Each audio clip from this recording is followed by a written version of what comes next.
This video is really unscripted. It's like 10:40 at night. Well, not too unscripted. I just roughly scripted it because I have been like giving the same comments to people about them wanting to learn to sew and how they can build themselves to the kind of projects that they want to do and make the kind of patterns that they want to make. And that can be done one of two ways. You either build those skills up and work towards that project, or you just jump all in and basically you fall flat on your face and you make something you can't wear and you're frustrated about it. So to avoid option number two, you being frustrated, something you make that you can't really wear because of many reasons that I'm going to get into this video, I'm going to give you a framework on how to build the skills so that you can make what you want to make. So this is not perfect. Like I said, my thoughts, I just dumped this out, like the bullets. So I'm going to be like using my notebook today to make sure I hit all those points for you so I'm not missing anything. So like, this is not a perfect setup. This is not a perfect, the edit might be a little different than my usual edits. Not that I edit all that great anyway, let's be honest. I edit so basic. You can take your notebook out, slide this video as a mini player to take notes in your phone, cast it to your TV, watch it on your computer so you can take notes side by side. You should take a few notes on this one. I know I say that like in my videos quite a bit, but like this one does have a little note taking here. So first, a lot of the things that you make in the beginning, if you're just now starting to sew, it's going to be unwearable for 3 reasons. And honestly, that's okay. That's normal. You're learning. The first reason may be you skipped quite a bit of steps while you were sewing because you figured like, oh, you could skip the ironing or the pressing. You can't. You can't do it. You skip the pressing or you skip the ironing, your garment looks frumpy. Don't skip steps, even the ones you think are stupid. The second reason you may not be able to wear something that you have made is because you probably picked the wrong fabric. Knowing the right kind of fabric comes with experience. It comes with learning. It comes with trial and error. It comes with using the wrong fabric before. So that you can't really escape, but you can get a leg up, right? A few books that you can get to learn how to differentiate fabric and what fabric goes for whatever it is you're making is the Fashion for Fabric, the swatch book. This is what it looks like. It's got literal yarn swatches, fabric swatches, and there's a lot of information on how to differentiate fiber and like what it's for. And you see all the fabric in its raw state, so it's not it's not bleached. It's not dyed or anything like that, so that you can tell what the fabric is. Dyeing does, just like it changes your hair, it can change like the feel of fabric. It gives you all kinds of stuff, right? It's a really good book. There's also a textbook version of this. It's a little thicker because it's a textbook. I think it may be a little bit more thorough. Another book that would be great would be the Textilepedia.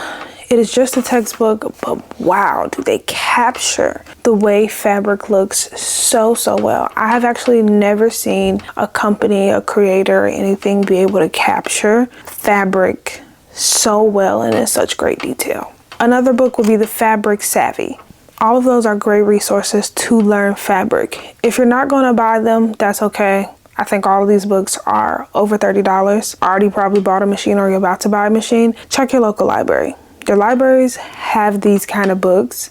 I know I go to my library to get fabric knowledge, sewing knowledge books. Another way to learn fabric through other creators would be Zohong, Cornelius Quering, or Professor Pincushion. Those 3 creators go through how you can figure out like fabric, what fabric goes for what, how to determine if you've picked the right thing, right? But you really won't get it, like it won't click until you have that experience using that fabric, touching that fabric, feeling that fabric. There's nothing like actually being able to go, oh, I see why, because it doesn't have the right stretch, or it doesn't have the right drape, why something is not going to work or something is going to work. Pairing what you've learned in the textbooks or with the creators with your experience walking through a fabric store is going to help you a lot more than just reading a book or picking the wrong fabric, because you won't understand why it won't work. And understanding why it won't work or why something will work is going to help you make better decisions in the long run. I would say get you a notebook. Put fabric swatches in when you plan your projects. If you're like me and you put them in and you can kind of say what they are. And once you're done, make little notes like this fabric worked perfectly because X, Y, and Z. This fabric didn't work perfectly because X, Y, and Z. A notebook of your projects and a notebook of what it is that you're learning along the way. It'll help you because you never know, you may need to come back to that technique or to that fabric. The third reason that you may not be able to fit something that you made is because you aren't quite sure how to make the right adjustments yet. No matter what pattern you use, no matter what system you use, learning to make adjustments for your body is only going to come with experience, trial and error. There's no other way to learn. Patterns come with standard sizing. So if there is a pattern that has finished garment measurements or their size chart that says you're this size, so you should cut this. Also, you should check the finished garment measurements before you cut, because your actual size and your finished garment measurements aren't the same anyway. Proportions are not equivalent to body measurements. We could have the same measurements, but our body isn't the same. So we don't have to make the same adjustments in order for it to fit you properly. You have to learn what adjustments you have to make to your body. And likely you have to make those adjustments all the time on all garments and patterns that you use. Patterns use a standard sizing, and standard is, I say loosely, is what a lot of pattern companies use. It's like clothes that you go to the store when you pull them off the rack. They use a standard size.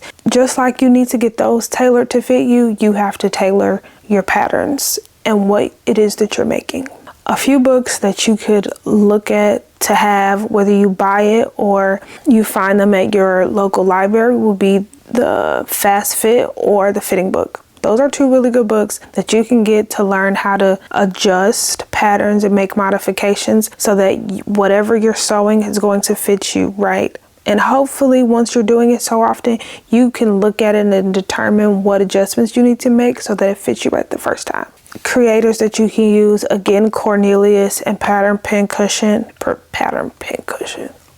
and Professor Pincushion. Wow, it's 11 o'clock, guys, at night. Two great resources and creators who are going to help you figure out how to make adjustments to your body, but also the blog in the Folds has really great blog posts about being able to make adjustments. Okay, now that we got that out of the way, we are going to build your curriculum for you making whatever it is you want to make, so that you can build the skills up so that you can make whatever you want for clothes that are going to fit you, but not only fit you, but something that you're going to wear. But please don't make a capsule. You're not going to wear them that often, and you may not wear them past this first year of, oh, this is my summer capsule. 20% of your closet gets 80% of the wear. And that rings true even when you're making your own clothes. So instead of you going to make clothes that you are not going to wear past this first year because you're going to try to make you another capsule, you should be making clothes that are going to fill the gaps in your closet. Summer is coming up, so we're going to use the example of shorts for this whole rest of this video.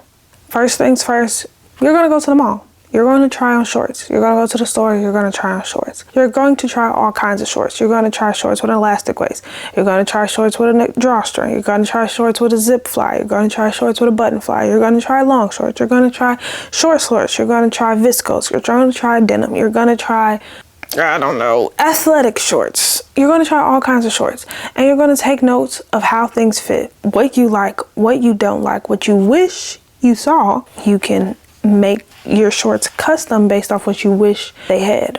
You're gonna make notes on what fabric you like, what fabric you don't like, what colors you like on you, what colors you don't like, so that once you get to the making the shorts part, you know what you want, you know what you're looking for, you know It's going to fill the need in your closet. Well, I never made a shorts. I never did a zipper. I don't know how to do a curve. I've never done a waistband. Okay, I hear you. I know. That's why we are building up your skills. That's what this part is. First, you make the notes. What you like, what you don't like, what you need. Then you decide how you're going to get there. So this system can work for anything, literally anything. A dress, shirt, a jacket, a quilt. You know the goal. Now you work backward and you build those skills up one by one for everything that you don't have.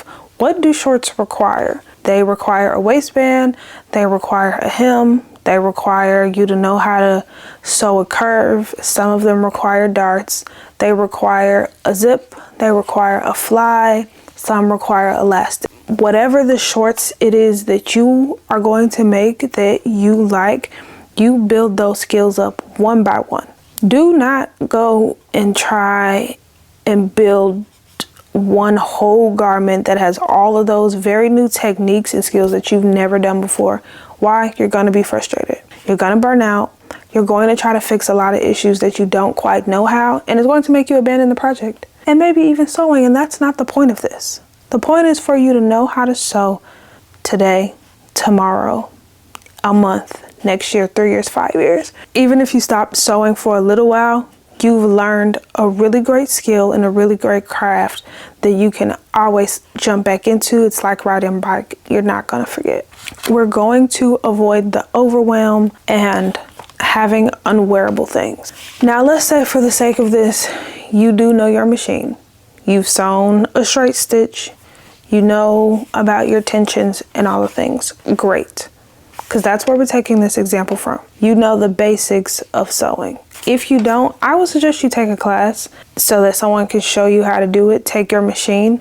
If you bought your machine from a local dealer, 9 times out of 10, they do have owner's classes.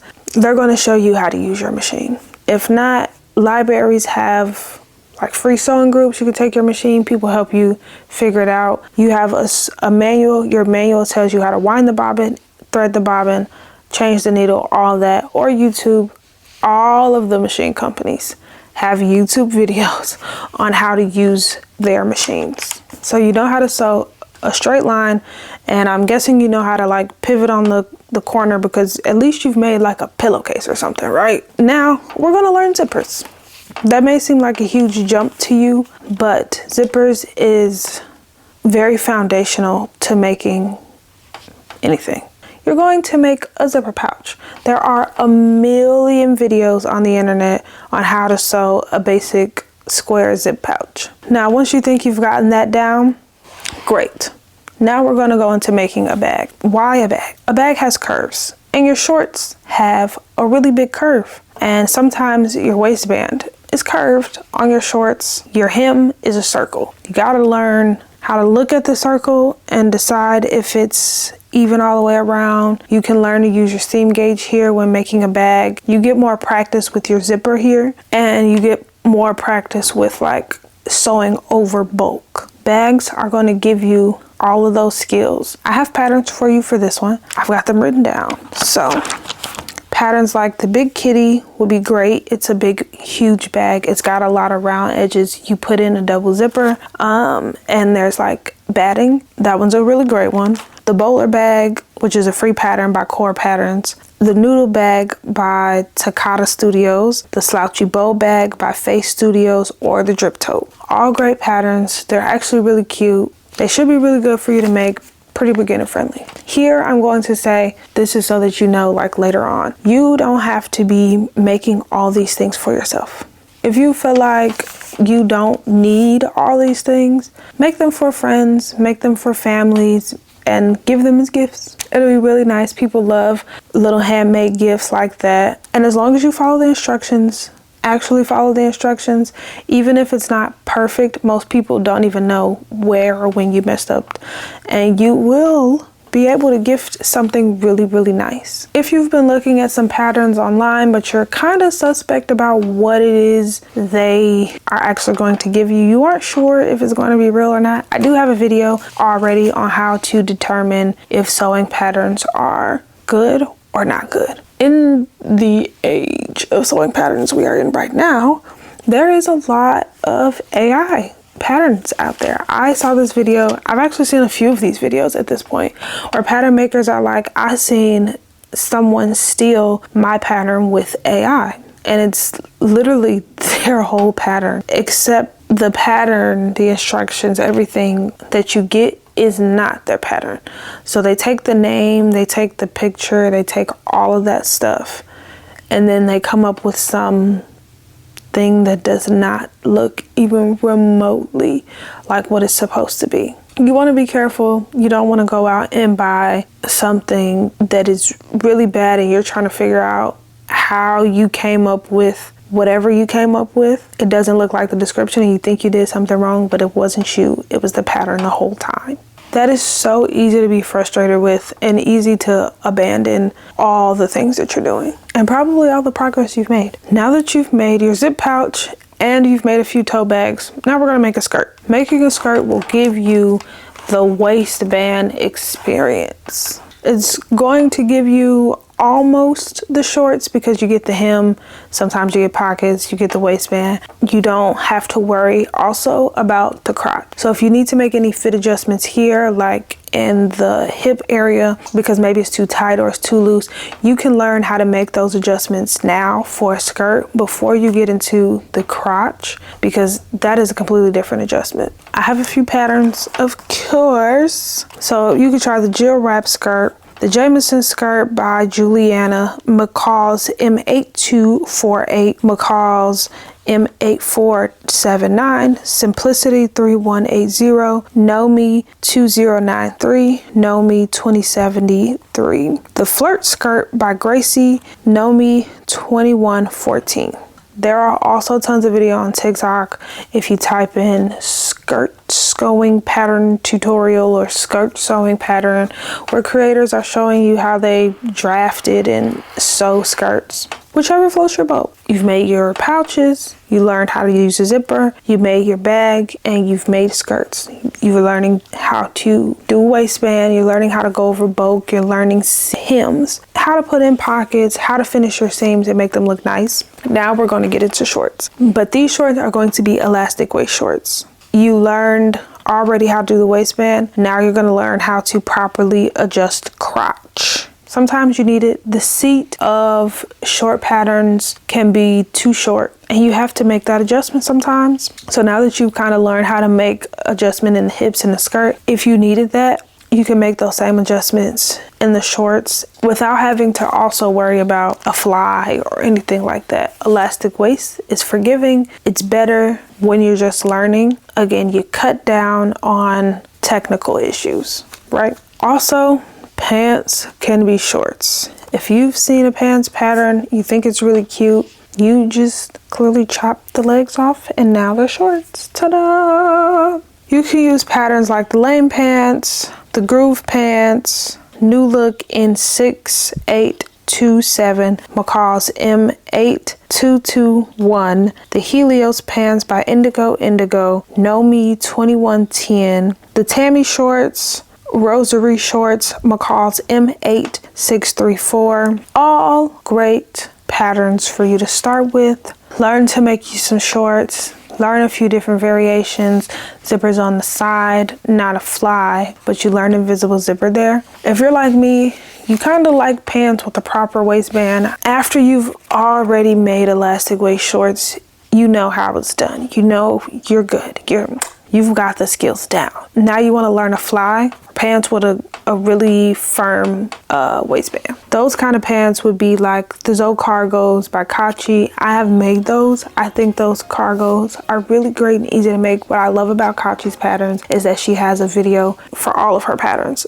And they're really clear. Turn these cargos into shorts. Really great pattern. The Ruth shorts by Vicky Sews, the Armani jumpsuit by Vicky Sews. I know it's a jumpsuit. I know. because this jumpsuit is not cut in one piece, it's cut in two. This could actually be a jacket and pants, or jacket, pants, and shorts, in my opinion. Just omit the top half and cut the pants leg off, and I think this would be a really, really cute Bermuda denim shorts. Vogue 2188, McCall's M8031, Simplicity S3141, the bubble shorts, the sunrise skirt, McCall's M8408, Petra shorts or pants by Closet Core Patterns, the Salon Capri by Vicky Sews. You could also sew the Ranger jeans again, but make them shorts. Love those jeans. I really like the curved waistband on that way. If you use this system to build up the skills to make your shorts, you have learned so many things. And in about 2 months, you probably would have a nice pair of shorts. I'm not saying do all of these patterns, make all of these things, but pick whatever it is that you want to make. Figure out what skills you need and practice those things over and over and over again until you get it. Now, you actually do not have to make something wearable to learn those skills. Go somewhere. If there's a creative reuse, they have old fabric, a thrift. This is really the only time I'll actually say use thrift store fabric, because I don't believe that you need to be making your clothes out of somebody else's bed sheets. You know what you do on yours. Imagine what they do on theirs. You want that on your skin? Yeah. No. Also, bed sheets are also not the best thing to make for stuff. That's why it can be stiff. Like, the fabric for bed sheets is not always the best material to be making clothes. So you can use fat quarters or anything like that, and you can learn how to put in a zipper. Literally do that over and over and over again. Just put the fabric together on the zipper and keep making it. Or how to do a fly. Trace out the fabric and make a mock fly. That would be the best way to do it. You don't have to make full garments to learn how to do great seam finishing and how to do certain techniques. In fact, sometimes it's better that you don't, so that you're just hammering those skills out and learning how to do them by repeating it over and over and over again. I know 2 months seems like a long time because it's like, oh, we're here in summer, but June is typically pretty chilly. You don't really start heating up until the end of June. So you've got time right now to build the curriculum if you are making shorts. If you're looking to make yourself a winter coat, you've got a lot of time to build those skills up. You can use this very same example and make shorts actually transfer into making a jacket. Something I feel I should mention really quick, because making clothes really quickly in a week because you got somewhere to go is not very sustainable. It also doesn't work that often or that well. You're probably going to not make something in time, or you're going to make something that is unwearable again. And that's what we're trying to avoid with this whole thing. You see people on the internet I made 75 things so far this year, and it's 5 months into the year. Well, there are only 52 weeks in a year and you've already made 75. You don't need to be making all your clothes that you're going to be wearing all the time right now.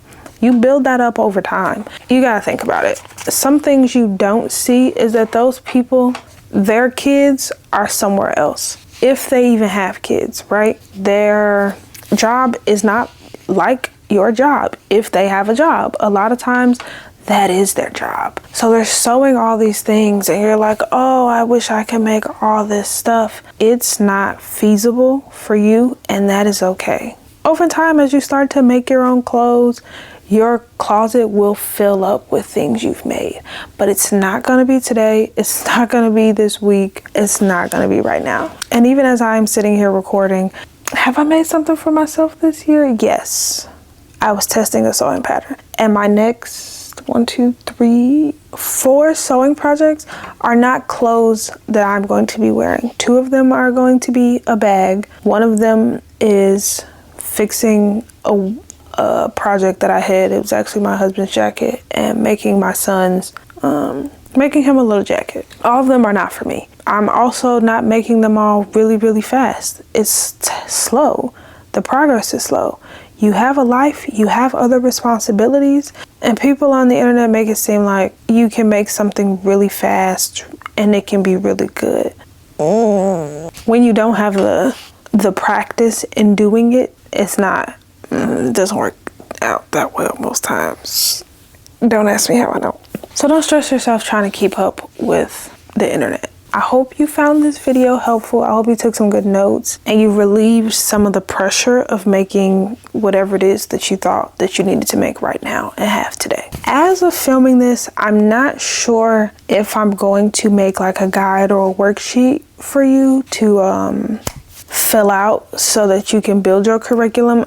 In the editing, I'll probably write somewhere right here if I've actually done it or not, so that you can fill it out and say, okay, this is the skills I need, this is where I'm going, and this is how I'm going to get there. All the patterns will be linked. Again, as of filming this, I'm not sure if it's going to be like in one of those downloadable PDFs. I generally do those, or if it's just going to be in description because of how fast I decided to film, edit, and release this video. So anyways, I can't wait to see what you make. I hope you make some good stuff this year, okay? I can't wait to see it, honestly. Happy sewing.